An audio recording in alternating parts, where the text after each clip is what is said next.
उच्च न्यायालय इलाहाबाद में मध्यांतर पश्चात अर्थात 2 बजे के पश्चात कोर्ट में बहस कर रहा था। उस समय मेरे पुत्र ने मुझको ये सूचना दिया कि उसकी बहन ने यहाँ से फोन से सूचना दिया है कि घर के सामने 3 बम जबरदस्त फेंके गए हैं, फोड़े गए हैं, जिससे दहशत फैल गई है। मैं तुरंत वहाँ से निकल करके अपने बेटे और अपने पोते के साथ, जो दोनों साथ मेरे वकालत करते हैं, यहाँ पर आया।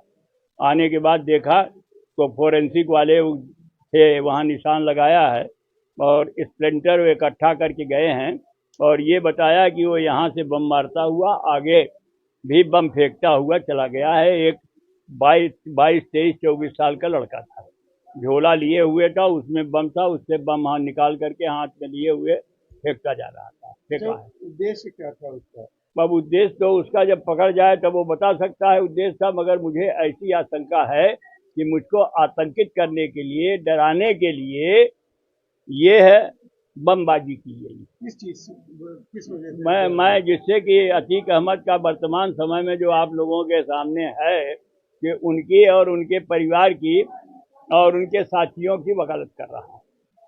तो क्या ये माना जाए कि सीधे तौर पे आपको धमकी है कि आप अतीक और अशरफ और हतोत्साहित करने के लिए ऐसी मुझे आशंका है, क्योंकि जब से मैं यहाँ रह रहा हूँ, रहने का आज 1-2 साल से नहीं रह रहा हूँ, कभी इस तरीके से बमबाजी नहीं हुई। अच्छा, आप तो बहुत सारे अपराधियों की पैरवी करते होंगे, कोई अन्य अपराधी तो ऐसा नहीं कर रहा है? नहीं, अन्य अपराधी जो हैं वो कौन कर रहा है कौन नहीं कर रहा है इसके बारे में मैं नहीं कह सकता हूँ, मगर मैं जानता हूँ कि जितने लोगों की तरफ से मैं पैरवी कर रहा हूँ। पाठक जी, मैं आपको एक जानकारी देना चाहता हूँ। आपके उसमें जानकारी मैंने दिया है आरओ को।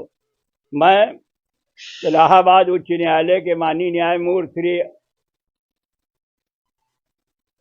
आर्यन मिश्रा जी, श्री देवकी नंदन अग्रवाल जी, और श्री रामभूषण मेहरोत्रा जी का भी वकील रहा हूँ। मैं जगत गुरु शंकराचार्य स्वामी स्वरूपानंद सरस्वती का भी वकील रहा हूँ। मैं हिमाचल शिमला के कुलपति डॉक्टर राजेंद्र मिश्र का भी अधिवक्ता रहा हूँ। श्री बनवारी लाल शर्मा जो गणितज्ञ हैं, उनका भी वक्ता रहा हूँ। मतलब ये है कि मैं श्री मुलायम सिंह यादव का भी अधिवक्ता रहा हूँ। मतलब ये है कि कभी ऐसी कोई घटना नहीं हुई है। मैं बीजेपी के, सपा के, बसपा के तमाम लोगों का अधिवक्ता रहा हूँ। मेरी मेहनत और कर्मठता की वजह से आते हैं। का पैरवी तो आप पहले भी करते पहले करता था, लेकिन ये इस तरीके की धमकी भरी चीजें नहीं के बाद हुई।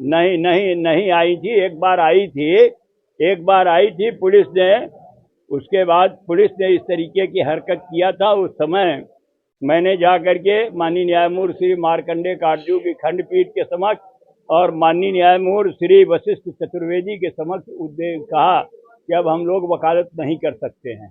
तुरंत तत्काल उन्होंने बुलाया और बुलाने के बाद जो डांट सुनाई, ये एक बार ये घटना घटित होती है। अब क्या मांग करते हैं, क्या किया जाए, क्या होना चाहिए? इस तरीके की घटना का पटाक्षेप किया जाना चाहिए। पटाक्षेप का तात्पर्य ये कि कैसे इस तरीके से दुस्साहसिक घटना की जा रही है, क्यों की जा रही है, तो इसका पता लगाया जाए। केवल इतने से इतिश्री न कर ली जाए कि पैसे का लेन देन का झगड़ा था, तो जिससे झगड़ा था उसके घर पर, उसके दरवाजे पर, उसके गली के सामने ये बमबाजी न करके मेरे यहाँ बमबाजी करना, ये कुछ समझ में नहीं आ रहा। क्या कह रहे हैं कि पैसे किसी और के घर बमबाजी की गई, पैसे के लिए? मैं बमबाजी नहीं की गई, मैं कह रहा हूँ ना, जैसा कि पुलिस वाले कह रहे हैं यार। पुलिस वाले क्या कह रहे हैं? पुलिस वाले कह रहे हैं किसी एक व्यक्ति से, एक लड़के से पुलिस का पैसे का लेन देन था, इसलिए उसने बमबाजी किया है। तो अगर वो बमबाजी करता तो उसके घर के सामने करता। आपके घर पे? हमारे घर पर क्यों, आगे चल करके क्यों? आतंक पैदा करने के लिए किया।